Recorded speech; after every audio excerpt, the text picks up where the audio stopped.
Hello everyone. आज के इस वीडियो लेक्चर की सीरीज में एंटरप्रेन्योरशिप डेवलपमेंट में आज हम जो टॉपिक कवर करने जा रहे हैं वो है प्राइसिंग पॉलिसी। बेसिकली इससे पहले हमने किसी भी इंटरप्राइज में जो मैन्युफैक्चरिंग प्रोसेस होता है उसमें यूज होने वाले जो बेसिक बेसिक एंटिटीज या कंपोनेंट्स जो बेसिक उनका प्रोसेस होता है, इन सभी चीजों की बेसिकली हमने स्टडी किया। ये समझ सकते हैं कि अभी तक जो हमने पढ़ा वो इंडस्ट्रियल किसी भी इंडस्ट्रीज में मैन्युफैक्चरिंग से लेके उसकी मार्केटिंग से लेके ये सारी चीजें पढ़ी हमने। लेकिन कहीं ना कहीं वो जो मैन्युफैक्चरिंग है और वो जो मार्केटिंग है वो कहीं ना कहीं बेस्ड होती है उस प्रोडक्ट के प्राइस पे।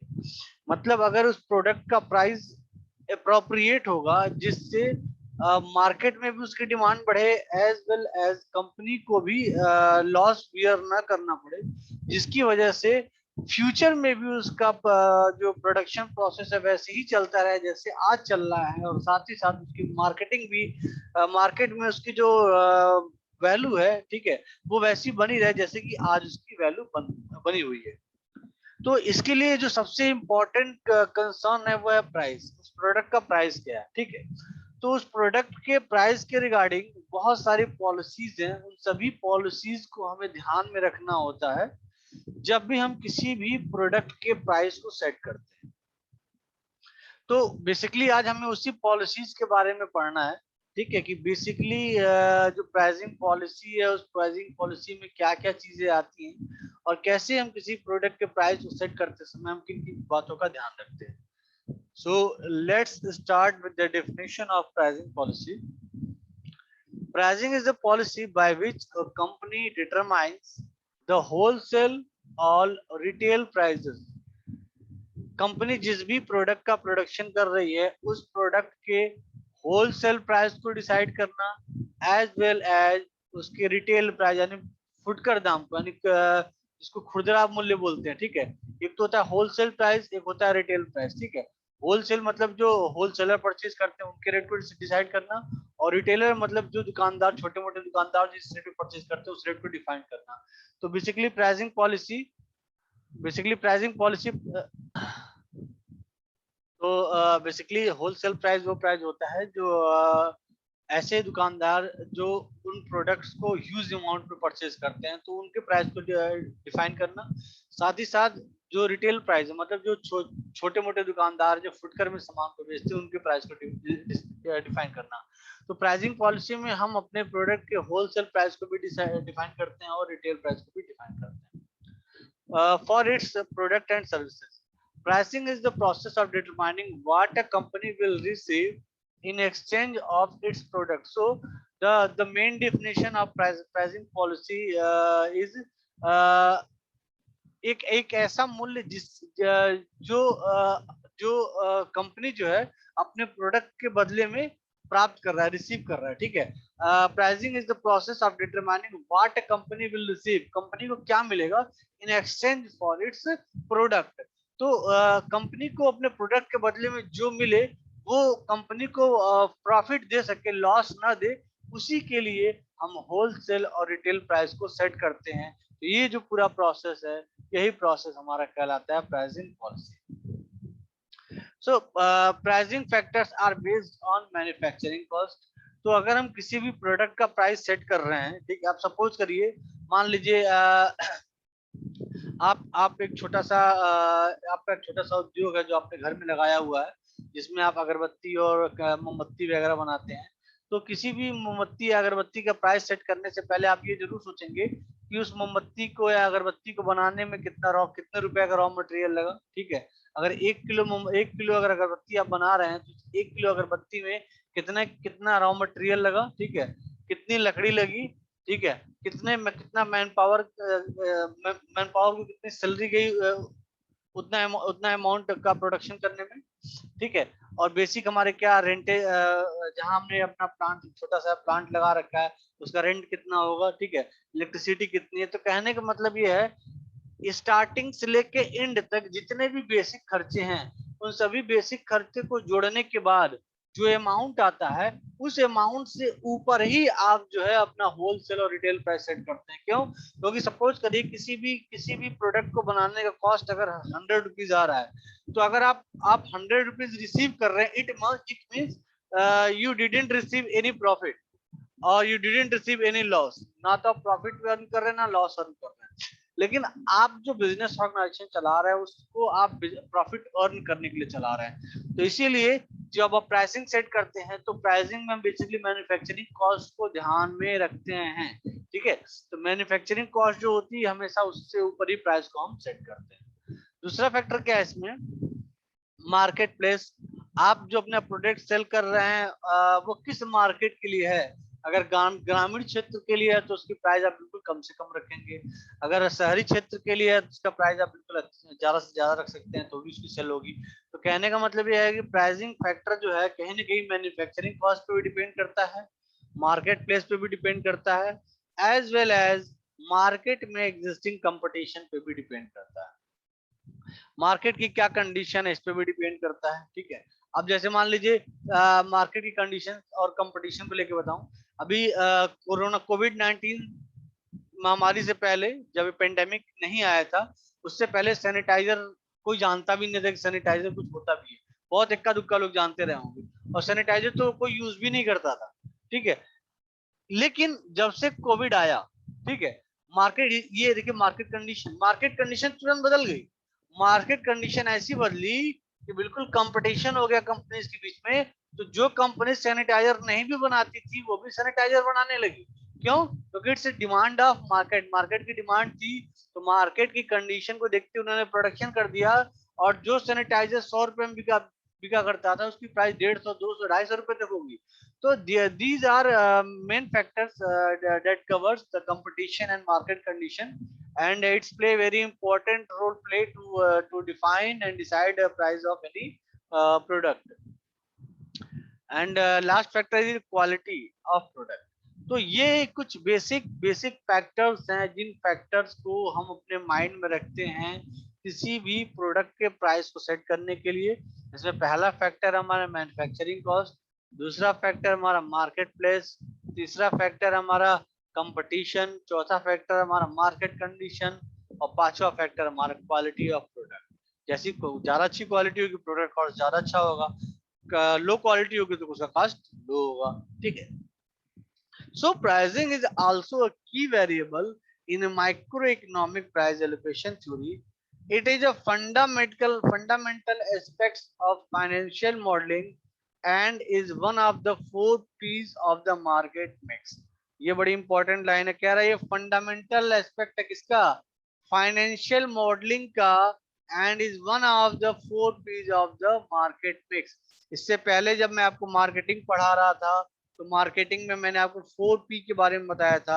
इसमें से पहला P था प्रोडक्ट, दूसरा P था प्राइस, और तीसरा P था आपका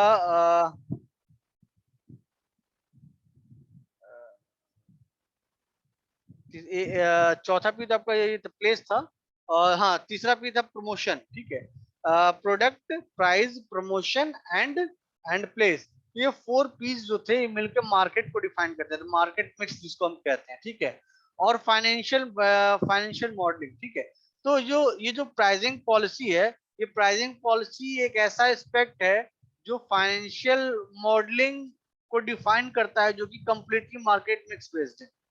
ठीक है, यानी आप अगर किसी भी प्रोडक्ट का प्राइस सेट कर रहे हैं तो जो एक मॉडल तैयार कर रहे हैं, फाइनेंशियल मॉडल जो प्रोडक्ट का आप तैयार कर रहे हैं, वो कहीं ना कहीं 4 P पे डिपेंड है। मतलब उस product, price, promotion and place. Means product means आपका प्रोडक्ट का जो ओवरऑल मैन्युफैक्चरिंग कॉस्ट क्या है। ठीक है, इसमें आ गया। मार्केट प्लेस में मतलब आप किस जगह सेल करना चाहते हैं, ये फोर्थ वाले P को रिप्रेजेंट कर रहा है। कंपटीशन एंड मार्केट कंडीशन, ये भी फोर्थ वाले नहीं, ये प्रमोशन को रिप्रेजेंट कर रहा है। ठीक है, कंपटीशन क्या है, मार्केट कंडीशन क्या है, प्रमोशन को रिप्रेजेंट कर रहा है। और क्वालिटी ऑफ प्रोडक्ट, ये उस प्रोडक्ट की क्वालिटी को रिप्रेजेंट कर रहा है जिसके वजह से हम प्राइस को सेट करेंगे। तो कहीं ना कहीं ये जो फाइनेंशियल मॉडलिंग हम कर रहे हैं उस प्रोडक्ट की, वो मार्केटिंग का जो 4 P टर्म हमने इससे पहले पढ़ा था, ये कंप्लीटली उस पर बेस्ड होता है। ठीक है, So the other three aspects of marketing mix are product promotion and praise. Price is the only revenue generating element. Almost the 4 P's, the rest being cost center. तो ये था हमारा बेसिक डेफिनेशन, और हमने उन बेसिक फैक्टर्स को जाना जिन factors को हम ध्यान में रखते हैं किसी भी प्रोडक्ट की प्राइसिंग को सेट करते समय। अब हम ऑब्जेक्टिव की बात करते हैं कि बेसिकली प्राइसिंग के क्या ऑब्जेक्टिव्स होते हैं, क्यों हम प्राइसिंग पे इतना फोकस करते हैं, क्या बात है कि हम प्रोडक्ट के प्राइसेस को कम से कम रखने की कोशिश करते हैं, या क्या ऐसा रीजन है किसी स्पेसिफिक सिचुएशन में हम प्रोडक्ट के प्राइसेस को बहुत ज्यादा बढ़ा देते हैं। तो बेसिकली जो प्राइसिंग टर्म हम यूज कर रहे हैं, किसी भी प्रोडक्ट के दाम को तय करने का जो हमारा उद्देश्य है, ठीक है, जो हमारा मेन मोटो है, वो क्या है। तो आइए ऑब्जेक्टिव समझते हैं।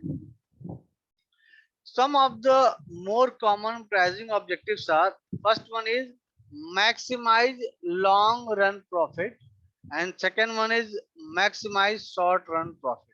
अब आप सोचेंगे ये दोनों बिल्कुल कंट्राडिक्ट स्टेटमेंट्स हैं और दोनों इसके ऑब्जेक्टिव के अंडर में आते हैं, but both statement represents two different scenarios.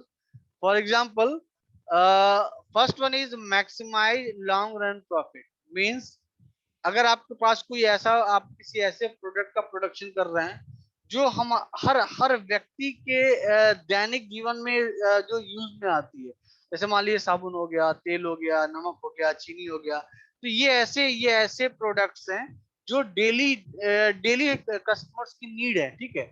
तो इनकी जो प्राइसिंग हम रखते हैं इस तरह से रखते हैं कि हमें लॉन्ग टर्म प्रॉफिट हो, क्या हो, लॉन्ग रन प्रॉफिट। तो लॉन्ग रन प्रॉफिट, बहुत ज्यादा समय तक हम प्रॉफिट को मैक्सिमाइज कर सकें, तो उसके लिए उस प्रोडक्ट के प्राइस को मार्केट के सिचुएशन के हिसाब से सेट करते हैं। अगर लगता है कि मार्केट में डिमांड बहुत ज्यादा है तो बढ़ा दिया, मार्केट में डिमांड घटी तो उस प्रोडक्ट प्राइस को घटा दिया। तो it completely based on the situation of the market, or you can say it marketing, or you can say it completely depends on the 4 P's. Okay. तो अगर हम किसी भी प्रोडक्ट से लॉन्ग रन प्रॉफिट अर्न करना चाहते हैं, कई सालों तक अच्छा प्रॉफिट अर्न करना चाहते हैं, तो उसकी प्राइसिंग को हमें क्या करना होता है, मैक्सिमाइज करना होता है। मैक्सिमाइज का मतलब यहाँ पे है अकॉर्डिंग टू द मार्केट। अगर डिमांड बढ़ गई तो बढ़ा दिया, डिमांड घट गई तो उसकी प्राइस को क्या किया, रिड्यूस कर दिया, ताकि उसकी डिमांड जो है बैलेंस बनी रहे। ऐसा ना हो कि साल के 6 महीने खूब बिका और अगले 6 महीने उसका दाम वो उसकी सेल ही नहीं हुई। जैसे एग्जांपल के तौर पर आपने देखा होगा पेप्सी वगैरह, या फिर और ऐसे भी बहुत सारे कोल्ड ड्रिंक्स, ठंडियों में बहुत सारे ऑफर्स आ जाते हैं उस पर, ठंडियों में उनकी ज्यादा सेल नहीं होती हैं। तो वो लॉन्ग रन प्रॉफिट अर्न करना चाहते हैं, मतलब जैसा प्रॉफिट उन्होंने स्टार्टिंग के दो ट्राइमेस्टर्स में किया था, वैसे ही वो आगे के नेक्स्ट 2 ट्राइमेस्टर्स को वैसा ही प्रॉफिट अर्न करना चाहते हैं, इसीलिए उसको क्या करते हैं, मैक्सिमाइज करते हैं। सेकेंड इसमें कह रहा है maximise short run profit. Short run profit का मतलब आप अपने बिजनेस को इस तरह से चलाइए कि आप चाहते हैं हमको साल भर नहीं कमाना है, को साल भर पैसा नहीं कमाना है, हम 2 ही महीने में इतना कमा लें कि साल भर आराम से छत के बैठ के खाएं। मतलब हमारी कंपनी का जो साल भर का जो प्रोडक्शन है वो प्रोडक्शन अफेक्टेड ना हो, हम सिर्फ 2 महीने में इतनी सेल कर दें। तो जैसे फॉर एग्जाम्पल आप एसी का एग्जाम्पल ले लीजिए, कूलर का एग्जाम्पल ले लीजिए, ठीक है, ये सारे प्रोडक्ट्स ठंडियों में नहीं सेल होते हैं, गर्मियों में सेल होते हैं, लेकिन कंपनीज जो है अपनी मैन्युफैक्चरिंग ओवरऑल पूरे साल करती है, और उस पूरे साल जो मैन्युफैक्चरिंग करती है वो उस मैन्युफैक्चरिंग को ये ध्यान में रख के करती है कि मार्च से लेके जुलाई सितंबर तक का जो समय है, इसी समय में हमारे प्रोडक्ट की सेल होनी है। और उसके भी यहाँ पे मार्केट सर्वे करती है कि मार्केट में कितने प्रोडक्ट की डिमांड्स होगी, उस डिमांड को ध्यान में रखते हुए वो उसके approximated number of ACs, fridge, cooler जो है वो मैन्युफैक्चर करती है, ताकि ऐसा ना हो कि मार्केट की डिमांड कम है, प्रोडक्शन ज्यादा हो जाए, जिसकी वजह से कंपनी को लॉस हो जाए। तो शॉर्ट रन प्रॉफिट का मतलब ये है कम समय में प्रॉफिट कमाना। एक एग्जांपल तो अभी आपने ये समझ लिया जो मैंने आपको बताया अभी एसी फ्रिज कूलर का। शॉर्ट रन प्रॉफिट का मतलब आप ऐसे भी समझ लीजिए, कोविड-19 में सैनिटाइजर वगैरह का एग्जांपल ले लीजिए। शॉर्ट रन प्रॉफिट का मतलब जितना कम समय में जितना ज्यादा पैसा कमा लो, उसके बाद पैसा मिले या ना मिले मतलब नहीं पड़ता है। इसीलिए सैनिटाइजर या फिर जितने भी मेडिकल इक्विपमेंट या फिर और मेडिसिन के दाम देखिए, इस कोविड में बहुत ज्यादा बढ़ गए। मतलब कंपनी का क्या फंडा था, शॉर्ट रन प्रॉफिट। कोरोना पता नहीं इसके बाद आएगा नहीं आएगा, ठीक है, कोरोना पता नहीं इसके बाद इतना घातक होगा नहीं होगा, लेकिन ये जो अभी पेंडेमिक चल रहा है इसमें जितना कमा सकते हो कमा लो, मींस शॉर्ट रन, कम समय के लिए ही चलाना है लेकिन हमें प्रॉफिट बढ़िया कमाना है। So it's comes under the category of maximise short run profit. Next one is increases sales volume quantity, increase monetary sales।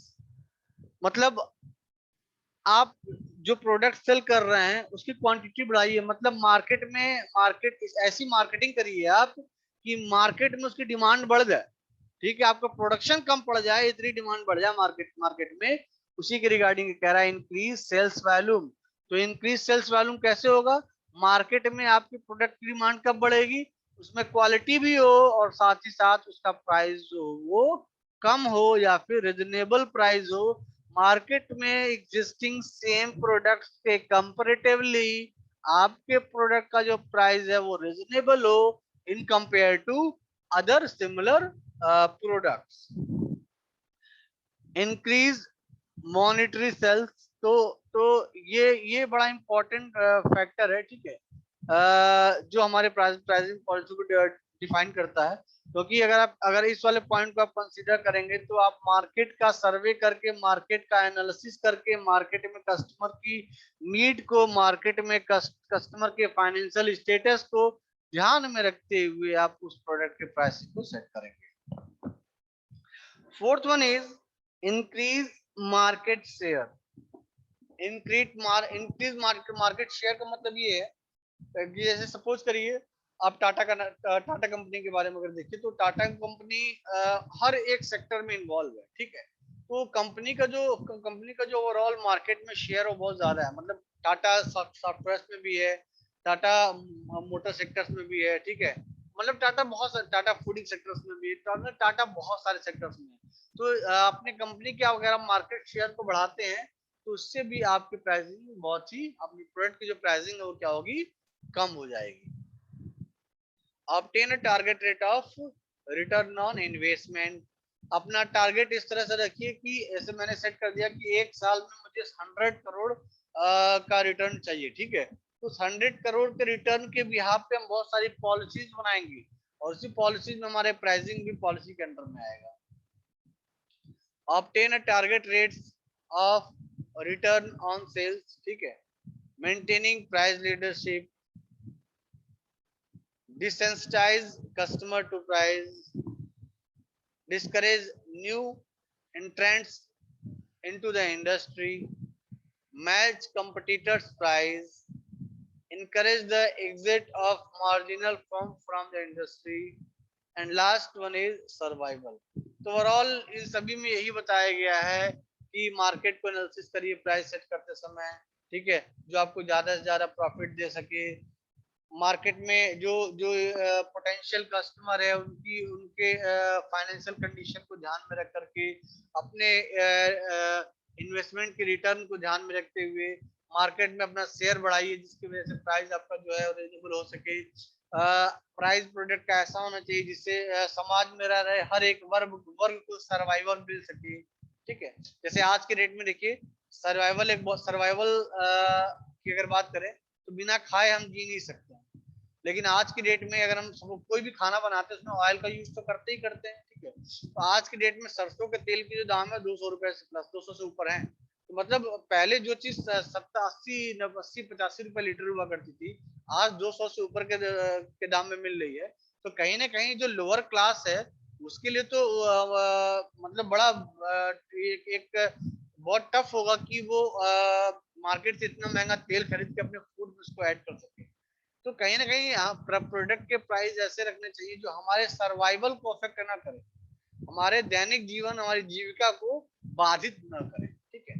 तो अभी ये जो सारे पॉइंट्स जो सारे ऑब्जेक्टिव्स हमने कवर किए वो सारे यहाँ प्रॉपरली मेंशन्ड है, ठीक है। तो ये था हमारा आज का topic pricing policy. Hope so आपको समझ में आया होगा।